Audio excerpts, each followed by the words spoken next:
Fanjeaux était un bourg d'une certaine importance. Lorsqu'on voit Fanjeaux aujourd'hui, on voit un petit village et qui paraît pas toujours extrêmement vivant.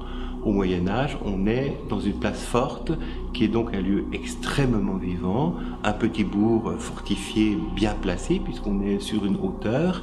Et donc, parce qu'il s'agit d'un bourg important, c'est un des hauts lieux de l'hérésie cathare.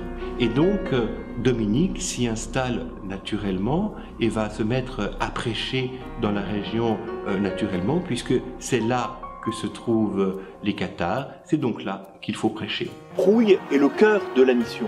C'est là qu'il réunit, donc avant mars 1207, la communauté de femmes qu'il a ramenées à la foi catholique.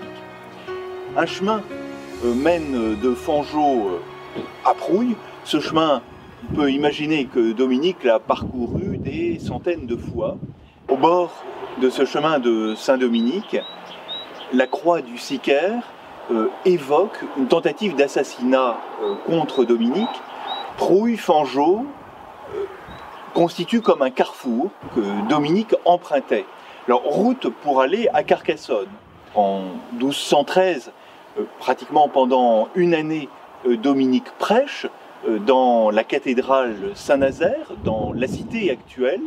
Sur la route qui mène de Carcassonne à Fanjeaux, des petits monuments érigés au XIXe siècle témoignent de la présence de Dominique dans la région et de son action miraculeuse. Miracle des blés ensanglantés, miracle de l'orage qui l'arrête. C'est à partir de Fanjeaux et de Prouille que Dominique part à Toulouse au printemps 1215. Lorsque l'on visite les lieux saints dominicains à Fanjeaux, Prouille, Montréal ou Carcassonne, il est difficile d'éviter une certaine déception parce que ce sont des lieux, au fond, extrêmement modestes.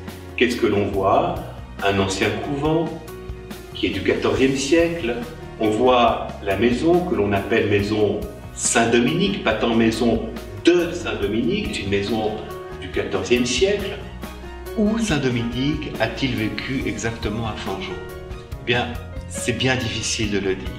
Parce que nous sommes dépendants des sources, et les sources médiévales nous rapportent qu'il était dans la région, qu'il était à Prouille, qu'il a fondé le monastère, mais les sources ne sont pas si précises au point de nous dire exactement où il était. On est en train de raconter l'histoire d'un ordre qui est en train de se créer. Les sources ne se soucient pas de détails géographiques.